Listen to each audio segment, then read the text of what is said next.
Hello guys, it's me Catchy camera. പുതിയൊരു വീഡിയോക്ക് എല്ലാ കൂട്ടർക്കും സ്വാഗതം. സോ ഗൈസ്, ഇന്നത്തെ വീഡിയോയിൽ ഞാൻ നിങ്ങൾക്ക് 3 വേറെ ലെവൽ പ്രീസെറ്റാണ് പരിചയപ്പെടുത്തി തരാൻ പോകുന്നത്. അപ്പോൾ ഈ 3 പ്രീസെറ്റുകൾ എങ്ങനെയാണ് നമുക്ക് ക്രിയേറ്റ് ചെയ്യാമെന്ന് നമുക്ക് നോക്കാം. അപ്പോൾ നമ്മളിന്ന് ക്രിയേറ്റ് ചെയ്യാൻ പോകുന്ന പ്രീസെറ്റ് എന്ന് വെച്ചാൽ അല്ലെങ്കിൽ എഡിറ്റ് ചെയ്യാൻ പോകുന്ന പിക്കുകൾ എന്ന് വെച്ചാൽ ഈ 3 എണ്ണമാണ്. നമുക്കിവിടെ മൂടി ബ്ലൂ ഉണ്ട്, മൂടി റെഡ് ഉണ്ട്, പിന്നെ നമ്മുടെ മൂടി യെല്ലോ ഉണ്ട്. അപ്പോൾ ഈ 3 പ്രീസെറ്റാണ് നമ്മളിന്ന് ക്രിയേറ്റ് ചെയ്യാൻ പോകുന്നത്. അപ്പോൾ വീഡിയോ ഫുള്ളായിട്ട് കാണാൻ ശ്രമിക്കുക, എന്നാലാണ് നിങ്ങൾക്ക് വലുത് മനസ്സിലാവുള്ളൂ. സോ നമുക്ക് നേരെ വീഡിയോയിലേക്ക് കിടക്കാം.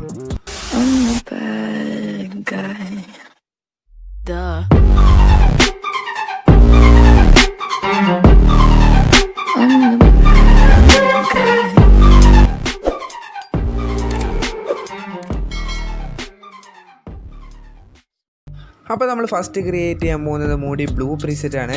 അതിന് നമ്മളിത് ഈ പിക്ക് നമ്മുടെ സാധാരണ പിക്കാണ്, ഒന്നും ചെയ്തിട്ടില്ല, അത് ഇതിലേക്ക് ആഡ് ചെയ്യുക. അത് കഴിഞ്ഞിട്ട് അതിൻ്റെ എക്സ്പോഷറും കോൺട്രാക്സ്റ്റും ഹൈലൈറ്റും വൈറ്റും ബ്ലാക്കും ഇതൊന്ന് സെറ്റ് ചെയ്ത് കൊടുക്കുക. സാധാരണ ഒരു സെറ്റിങ്സ് അല്ലെങ്കിൽ ഇവിടെ ഞാൻ ചെയ്യണ പോലെ ചെയ്യാം. ഞാൻ അവസാനം സ്ക്രീൻഷോട്ട് കാണിച്ചു തരാം. ഇവിടെ നമ്മൾ മെയിനായിട്ട് കോൺസെൻട്രേറ്റ് ചെയ്തിരിക്കുന്നത് കോൺട്രാസ്റ്റ്, ഹൈലൈറ്റ്, ഷാഡോ, ബ്ലാക്ക്. അപ്പോൾ അത് കഴിഞ്ഞ് അതിൻ്റെ അടുത്ത സെക്ഷനിൽ വരിക. അവിടെ ടെമ്പറേച്ചർ ഒരു -14 to 16 റേഞ്ചിലിടുക. അത് കഴിഞ്ഞിട്ട് വൈബ്രൻസും അതുപോലെ സെറ്റ് ചെയ്ത് വയ്ക്കുക. അത് കഴിഞ്ഞിട്ട് മിക്സിയിൽ വരിക. ഇവിടെ നമ്മൾ മെയിനായിട്ട് കോൺസെൻട്രേറ്റ് ചെയ്യണത് നമ്മുടെ ഗ്രീൻ റീജിയനിലാണ്. അപ്പോൾ നമ്മൾ അതിൻ്റെ യെല്ലോൻ്റെ സാച്ചുറേഷൻ കൂട്ടിയിടുക. ഗ്രീൻ എടുക്കുക, ഗ്രീനിൻ്റെ ഹ്യൂ നല്ലോണം കൂട്ടിയിടുക, അതിൻ്റെ സാച്ചുറേഷൻ നല്ലോണം കൂട്ടിയിടുക. അപ്പോഴൊരു ബ്ലൂയിഷ് റെഡ് ഇത് കിട്ടും. അത് കഴിഞ്ഞിട്ട് അതിൻ്റെ ഡാർക്ക് ബ്ലൂ എടുത്തിട്ട് ഡാർക്ക് ബ്ലൂവിൻ്റെ സാച്ചുറേഷനും കൂട്ടിയിടുക. വേണമെങ്കിൽ വയലറ്റിൻ്റെ ഒന്ന് കൂട്ടിയിട്ടോ. അത് കഴിഞ്ഞിട്ട് നമ്മുടെ പ്രൊഫൈൽസിൽ വരിക. പ്രൊഫൈൽസിൽ വന്നിട്ട് അവിടെ ആർട്ടിസ്റ്റിക് എന്ന് പറഞ്ഞ ഓപ്ഷൻ ഉണ്ട്. അതിൽ 1 അല്ലെങ്കിൽ 4 ഇതിൽ ഏതെങ്കിലും ഒന്ന് സെലക്ട് ചെയ്തിടുക. അത് കഴിഞ്ഞിട്ട് 4 സെലക്ട് ചെയ്ത് കഴിഞ്ഞാൽ അതിൻ്റെ എമൗണ്ട് 200 ആക്കിയിട്ട് കൊടുക്കുക. അത് കഴിഞ്ഞിട്ട് ചെറിയൊരു മാറ്റം വേണമെങ്കിൽ ഒന്നും കൂടി നിങ്ങൾക്ക് വരുത്താം, അല്ലെങ്കിൽ വേണ്ട. ഇവിടെ ഞാൻ ഒന്നും കൂടി ഒന്ന് അങ്ങോട്ടും ഇങ്ങോട്ടും ഒന്ന് മാറ്റി നോക്കി വല്ല ഇത് വരുന്നുണ്ടോയെന്ന്. അത് കഴിഞ്ഞിട്ട് നമ്മുടെ ഓറഞ്ച് സെലക്ട് ചെയ്യുക. ഓറഞ്ച് സെലക്ട് ചെയ്തിട്ട് അതിൻ്റെ സാച്ചുറേഷൻ കുറച്ചിട്ട് ലൂമിനൻസ് കൂട്ടിയിടുക. കാരണം നമ്മുടെ കൈയൊക്കെ ഒന്ന് വെളുത്തിരിക്കാനാണ്. അത്ര തന്നെ ഉള്ളൂ. ഇവിടെ വേറെ ഒന്നും ചെയ്യാനില്ല. ഞാനൊന്ന് അങ്ങോട്ടും ഇങ്ങോട്ടും ഒന്ന് മാറ്റി നോക്കിയെന്നുള്ളൂ. അത് കഴിഞ്ഞിട്ട് ഡണ്ണ് കൊടുക്കുക. അത് കഴിഞ്ഞിട്ട് നമ്മുടെ വിഗ്നിറ്റിയുടെ ഓപ്ഷനിൽ പോവുക. അതിൻ്റെ തൊട്ടടിയിൽ തന്നെ അതിൽ ക്ലിക്ക് ചെയ്തിട്ട് അതിൻ്റെ ക്ലാരിറ്റിയും ടെക്സ്ചറും 10 ആക്കിയിടുക.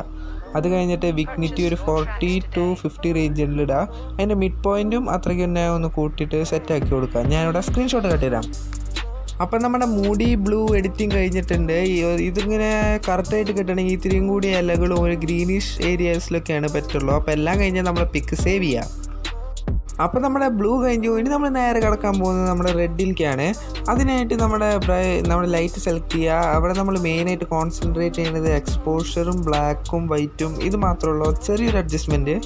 അപ്പോൾ അത് കഴിഞ്ഞിട്ട് നമ്മുടെ കളേഴ്സിൽ പോവുക. കളേഴ്സിൽ പോയിട്ട് നമ്മുടെ യെല്ലോ സെലക്ട് ചെയ്യുക. യെല്ലോൻ്റെ സാച്ചുറേഷനും കൂട്ടിയിടുക, ഹ്യൂ നല്ലോണം കുറച്ചിടുക. അത് കഴിഞ്ഞിട്ട് നമ്മുടെ ഇവിടേക്ക് വരിക, ഗ്രീനിലേക്ക്. ഇവിടെ നമ്മൾ നല്ലോണം കോൺസെൻട്രേറ്റ് ചെയ്യേണ്ടത് ഗ്രീനിലാണ്. അപ്പോൾ ഗ്രീനിൻ്റെ സാച്ചുറേഷൻ നല്ലോണം കൂട്ടിയിട്ടിട്ട് അതിൻ്റെ ഹ്യൂ നല്ലോണം കുറച്ചിടുക. ഇവിടെ നിങ്ങൾക്ക് അതിൻ്റെ സ്ക്രീൻഷോട്ട് കാണാം. അത് കഴിഞ്ഞിട്ട് ഡണ്ണ് കൊടുത്തിട്ട് പ്രൊഫൈൽസിൽ പോവുക. ആർട്ടിസ്റ്റിക് സെലക്ട് ചെയ്തിട്ട് 3 കൊടുക്കുക. അപ്പോൾ അത് 3 കൊടുത്തിട്ട് അതിൻ്റെ എമൗണ്ട് 200 ആക്കിയിട്ട് നമ്മൾ സാധനം ഇതുപോലെ കിട്ടും. ഇപ്പോൾ ഏകദേശം ഇതായിട്ടുണ്ട്. ഇത് കഴിഞ്ഞിട്ട് ചെറുതായിട്ട് ടെമ്പറേച്ചറും ടിൻറ്റും അതൊക്കെ ഒന്ന് അഡ്ജസ്റ്റ് ചെയ്ത് കൊടുക്കുക. നിങ്ങൾക്കിത് ഇവിടെ അതിൻ്റെ സ്ക്രീൻഷോട്ട് കാണാം. അപ്പോൾ അതും കഴിഞ്ഞു. ഇത് കഴിഞ്ഞിട്ട് അതിൻ്റെ അടിയിലത്തെ വിഗ്നിറ്റീൻ്റെ സെക്ഷനിൽ പോവുക. അതിൻ്റെ ക്ലാരിറ്റിയും ടെക്സ്ചറും 10 ആക്കി കൊടുക്കുക, സാധാരണ നേരത്തെ ചെയ്ത പോലെ. വിഗ്നിറ്റിയും അതുപോലെ തന്നെ ഒന്ന് അഡ്ജസ്റ്റ് ചെയ്യുക. അതിൻ്റെ മിഡ് പോയിൻറ്റും അതൊക്കെ ഒന്ന് അഡ്ജസ്റ്റ് ചെയ്യുക. നിങ്ങൾക്ക് ഞാനിവിടെ അതിൻ്റെ സ്ക്രീൻഷോട്ട് കാണിച്ചു തരാം.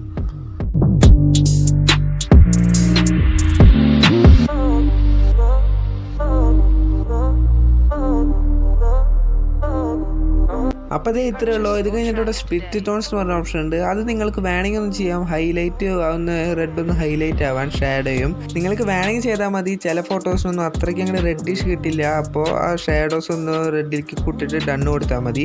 അപ്പോൾ എല്ലാം ചെയ്ത് കഴിഞ്ഞാൽ നമ്മുടെ പിക്ക് നേരെ എക്സ്പോർട്ട് ചെയ്യാം. അപ്പോൾ നമ്മുടെ റെഡും കഴിഞ്ഞു. ഇനി നമ്മൾ നെക്സ്റ്റ് ചെയ്യാൻ പോകുന്നത് നമ്മുടെ യെല്ലോ ആണ്. അപ്പോൾ അതിനായിട്ട് ബേസിക് അഡ്ജസ്റ്റ്മെൻ്റ് ഒക്കെ നടത്തുക. ഇവിടെ നമ്മൾ മെയിനായിട്ട് കോൺസെൻട്രേറ്റ് ചെയ്യണത് എക്സ്പോഷർ അതൊന്നും അത്രയ്ക്ക് അങ്ങോട്ട് ചെയ്യണില്ല. കോൺട്രാസ്റ്റും ഹൈലൈറ്റും ഇതൊക്കെ ഒന്ന് പൊടിക്ക് ഇത്തിരി കൂട്ടിയാൽ മതി. അപ്പോൾ വൈറ്റ്സും ബ്ലാക്കും അതൊക്കെ ഒന്ന് സെറ്റാക്കി വെക്കുക. ഇതാണ് അതിൻ്റെ സ്ക്രീൻഷോട്ട്. ഇത്രയ്ക്കൊന്ന് അഡ്ജസ്റ്റ് ചെയ്താൽ മതി. അത് കഴിഞ്ഞിട്ട് നമ്മുടെ ഇതിൽ വരിക. ഇവിടെ നമ്മൾ അത്രയ്ക്ക് അങ്ങോട്ട് ചെയ്യണില്ല. ഇത് കഴിഞ്ഞിട്ടാണ് പിന്നെ ചെയ്യണത്. അപ്പോൾ അതിൻ്റെ സ്ക്രീൻഷോട്ട് ഞാൻ പിന്നെ കാണിച്ചു തരാം. അത് കഴിഞ്ഞിട്ട് ഇവിടെ നമ്മുടെ ഗ്രീനാണ് ഏറ്റവും കൂടുതൽ കോൺസെൻട്രേറ്റ് ചെയ്യുക. ഹ്യൂ കുറച്ചിടുക, പിന്നെ അതിൻ്റെ സാച്ചുറേഷൻ കൂട്ടിയിടുക. അത് കഴിഞ്ഞിട്ട് യെല്ലോയ്ക്ക് വരിക. യെല്ലോൻ്റെ സാച്ചുറേഷൻ കുറയ്ക്കുകയോ കൂട്ടുകയോ അതെന്താ വെച്ചാൽ ചെയ്യാം. അപ്പോൾ ഞാൻ ഇത്തിരി കൂട്ടണമല്ലോ, കാരണം ഷെയ്ഡ് വരുന്നുണ്ട്. അപ്പോൾ അതേ നമ്മളിനി കസ്റ്റത്തിൽ വരിക. അത് കഴിഞ്ഞിട്ട് ടെമ്പറേച്ചറും ടിൻറ്റും ഇതൊക്കെ ഒന്ന് ചെറുതായിട്ടൊന്ന് അഡ്ജസ്റ്റ് ചെയ്ത് വെക്കുക. ഇത് സാച്ചുറേഷനും ഞാൻ ഇതിൻ്റെ സ്ക്രീൻഷോട്ട് കൂടെ കാണിച്ചു തരാം.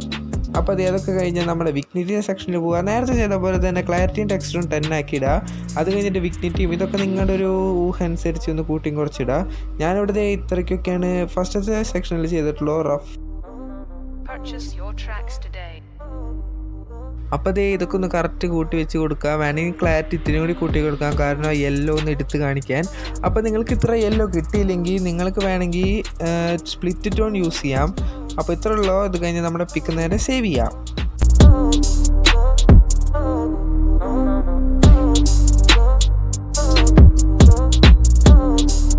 ഇന്നത്തെ വീഡിയോയുടെ അവസാനിക്കുകയാണ്. ഈ പ്രീസെറ്റുകളുടെ ലിങ്ക് ഞാൻ താഴെ ഡിസ്ക്രിപ്ഷൻ ബോക്സിൽ ഇട്ടിട്ടുണ്ട്. അപ്പോൾ നിങ്ങളതിൽ നിന്ന് കയറി ഒന്ന് ക്ലിക്ക് ചെയ്യുക, ഡൗൺലോഡ് ചെയ്യുക, കോപ്പി പേസ്റ്റ് ചെയ്താൽ മതി ലൈറ്റ് റൂമിൽ പോയിട്ട്. ഇങ്ങനെ ചെയ്യാൻ സമയമില്ലാത്തവർക്ക്. അപ്പോൾ നിങ്ങൾക്ക് അങ്ങനെ ചെയ്യാറിയില്ലെങ്കിൽ ജസ്റ്റ് ഒന്ന് കമൻറ്റ് ചെയ്താൽ മതി. ഞാൻ അതിൻ്റെ ഒരു സെപ്പറേറ്റ് വീഡിയോ ഇടുന്നതായിരിക്കും. നമ്മുടെ ചാനൽ ഇതുവരെയായിട്ടും സബ്സ്ക്രൈബ് ചെയ്തിട്ടുണ്ടെങ്കിൽ തീർച്ചയായിട്ടും ഒന്ന് സബ്സ്ക്രൈബ് ചെയ്തിടുക. അപ്പോൾ അതിൻ്റെ അപ്പുറത്ത് തന്നെ ഒരു ബെല്ലൈക്കൺ പൊന്തി വരും. അതൊന്ന് ടപ്പ് ചെയ്ത് ഇടിച്ച് പൊട്ടിച്ച് ഓളിലോട്ട് വയ്ക്കുക. പിന്നെ നമ്മളിപ്പോൾ എഡിറ്റ് ചെയ്ത പിക്ക് എൻ്റെ അല്ല, വേറൊരു ചേട്ടൻ്റെയാണ്. അപ്പോൾ ആളുടെ ഇൻസ്റ്റാഗ്രാമിൻ്റെ ലിങ്ക് ഞാൻ താഴെ ഡിസ്ക്രിപ്ഷൻ ബോക്സിൽ ഇട്ടിട്ടുണ്ട്. അതൊന്ന് കയറി ഫോളോ ചെയ്യുക. പിന്നെ എന്നെ ഫോളോ ചെയ്യാത്തവരുണ്ടെങ്കിൽ തീർച്ചയായിട്ടും ഫോളോ ചെയ്യുക. എൻ്റെ ലിങ്ക് ഞാൻ താഴെ ഡിസ്ക്രിപ്ഷൻ ബോക്സിൽ ഇട്ടിട്ടുണ്ട്. അപ്പോൾ ലൈക്ക് അടിക്കാത്തവർ ഇപ്പോൾ തന്നെ കയറി ലൈക്ക് അടിക്കുക. പിന്നെ നിങ്ങളുടെ ഫ്രണ്ട്സിനൊക്കെ ഷെയർ ചെയ്ത് കൊടുക്കുക. നിങ്ങളുടെ അഭിപ്രായം തീർച്ചയായിട്ടും താഴത്ത് കമൻറ്റ് ചെയ്യുക. അപ്പോൾ ഇറ്റ്സ് മീ കാച്ചി ക്യാമറ സൈനിങ് ഓഫ്.